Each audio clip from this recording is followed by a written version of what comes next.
But having someone support us means that we don't have this nervousness in consult. Having someone that we can bounce ideas off. So in my groups where there's a number of people and we're seeing clients, and so you're able to bounce those ideas off others. You're able to ask them questions, how they felt about things, what's going on for them, and you can support others. And that really reduces the anxiety around seeing people in clinic. Overwhelm is something that can really be nasty, and that's to do with being nervous in clinic as well. So when we're nervous consulting, it can fill up and get bigger and bigger and turn into something bigger than Ben-Hur until we don't want to do it anymore. Hello and welcome. Mentoring with Geraldine is a bite-sized practitioner podcast for naturopaths, nutritionists, herbalists, and practitioners. This podcast responds directly to your needs, the needs of the practicing natural therapist. With interviews, herbal discussions, something business and something clinical each week, you'll get the variety you need and enjoy to stay motivated in practice.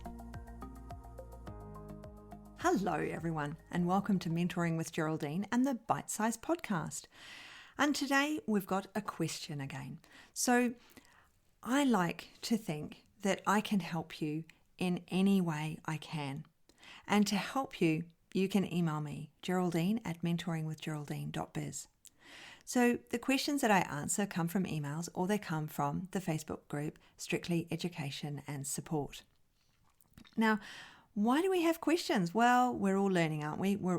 I'm still learning. Anyone who thinks they know everything, we don't want to know them, right? So when we're learning and we're in college, we're on our way to getting out there into practice.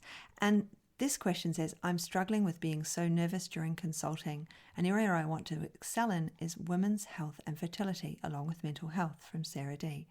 So struggling with being nervous in consulting could actually put you off taking up practice. Yeah, it could actually, if you're in practice, it could eventually stop you being in practice because you're so nervous. So let's look at some of the techniques that we can use when we're nervous in practice. Number one is having a really good intake form. Now, it's just really similar to the one you had in college, all of the, do you have epilepsy, sore parts on the body, what's your family history? I slip into mine in paragraph form all through it is the consent. So they're consenting to share their email address with a drop shipper. They're consenting to all of the, I've got a full consent there. It's in the academy. So if you're in the academy, my consent is in the academy. You can look at it in there. But where were we? So I'm struggling with being nervous in practice. So we've got our intake form and we've got a lot of information about them. The way to reduce our nervousness is 1, practice. Practice makes perfect. 2, knowing the language that we need to use in clinic. So I have the coaching course. But the other one as well is making sure we have our systems in place. So that might be having a time checker, making sure that we have like a run sheet almost of how things are planned out and how things are going to work. They're going to come in the door. First 15 minutes, you're going to let them speak. Then the next bit is going to be that teasing out of more information, that confirmation of what they've said, and then offering the combination of suggestion and them offering their suggestions as well. And in that first consult, a prescription doesn't have to be a herbal or a nutritional. A prescription can be diet. Because what we want to do is we want to change their lifestyle, their habits, and the way people are. It's very, very rare that you're going to get somebody in. I always do a 24-hour diet recall. So that is if the appointment is at 6 p.m., I say to them, what did you have for lunch today? What did you have for breakfast? What fluids have you had through today? What dinner did you have last night? What are you expecting to have tonight? Is there any other food in there we've missed? Bedtime chocolate or anything like that, wine, alcohol, anything. So I take a very quick diet recall, and it's extremely rare that the person sitting in front of you has the perfect diet. And if they say, I've got a really good diet, chances are they don't understand what a diet is. Every vegan I've ever had in has said, I've got a great diet, and they've always had a terrible diet full of carbs. So there's always work to do on the diet.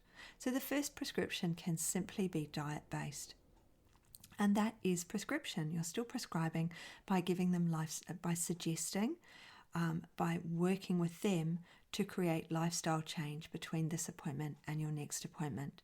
Now, when you niche, as you niche down, so Sarah wants to niche down in women's health, fertility, along with mental health. That's quite a big niche, really. So, when you've got somebody in, when you start niching down to say, well, women's health, what I'd really like to see are people with PCOS or endo. What I'd really like to see are people with menopause. So we do need to niche down within the women's health range. Chances are, if it's fertility, it's going to be women's health around PCOS, endo, getting pregnant, around those areas. So we've niched down. So we do start to have a greater knowledge in that area.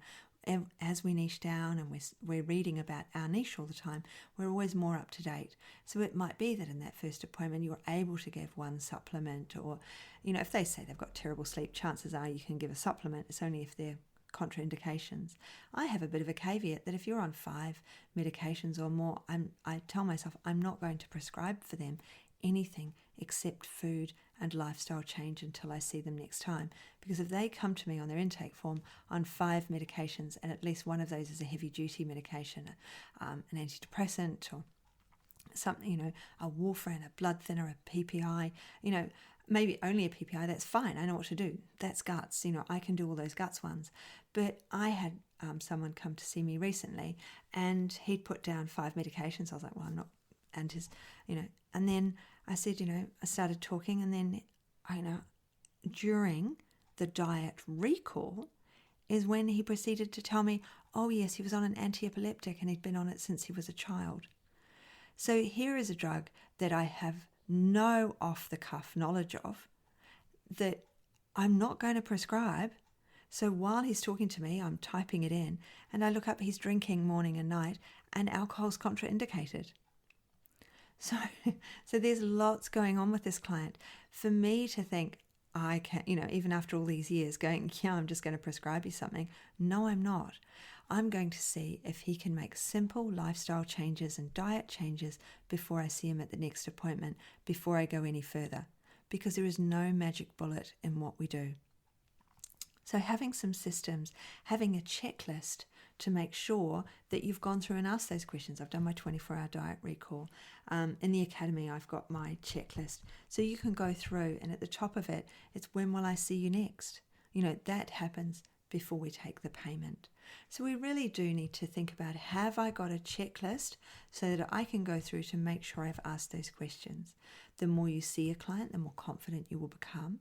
And the more support you have, the more confident you become. So people ask questions in groups. People join my groups, the graduate program, so that they can ask those questions about their clients so that they feel supported. Because when we're really nervous during consult, it can be because we're not supported. We don't have the mentor that we need. And that might not be me for you. That might be someone else. I speak with lots of people on the show, and it might be one of them that you think, yeah, that person's really the person for me. I want to talk to them. I want them to be my mentor. And that's totally cool. I would hope that I'm still there for you in other ways. But having someone support us means that we don't have this nervousness in consult. Having someone that we can bounce ideas off. So in my groups where there's a number of people and we're seeing clients, and so you're able to bounce those ideas off others. You're able to ask them questions, how they felt about things, what's going on for them, and you can support others. And that really reduces the anxiety around seeing people in clinic. Overwhelm is something that can really be nasty, and that's to do with being nervous in clinic as well. So when we're nervous consulting, it can fill up and get bigger and bigger and turn into something bigger than Ben-Hur until we don't want to do it anymore. If that's happening, it might be that you've reached into overwhelm. And if we've reached into overwhelm and we're not coping, we need to seek support. We need to change our systems, and we need to look at the way we're doing things in a different light. We need to support ourselves. We need self-care systems in place, as well as work systems. Have I got a checklist for everything? Is everything completed that needs to be completed? Is there anything else I need to do with this client? How else can I support this client and at the same time support myself? It might be limiting the amount of research you do on the client out of hours. It might be asking questions of others. It might be being able to have a debrief session with another clinician. Make sure that those systems are in place for you so that that nervousness during consult doesn't come out into other areas of your life or affect the consulting system altogether. If I can be of any help, there is the focus call. Please book in. I will drop the link on the show notes for you so that if you haven't had one before, if you haven't had a focus call with me before and you would like one, then you can book in and we can chat because I'd love to meet you. There's always the opportunity of emailing me as well, Geraldine at mentoringwithgeraldine.biz, because I'd love to meet you. So I hope you have a beautiful rest of day and I really look forward to catching up with you soon. If you want to leave a review, I would love you to. That would be fabulous. Thank you. So all the best and I'll chat with you soon. Thanks so much for joining me today. Don't forget to rate, review and subscribe to the podcast for the weekly episodes. If you'd like even more support and learning, then the Academy is for you. Here you'll find part 2 of the herbal discussions, more clinical learning and case studies to support your clients in practice. Bye for now.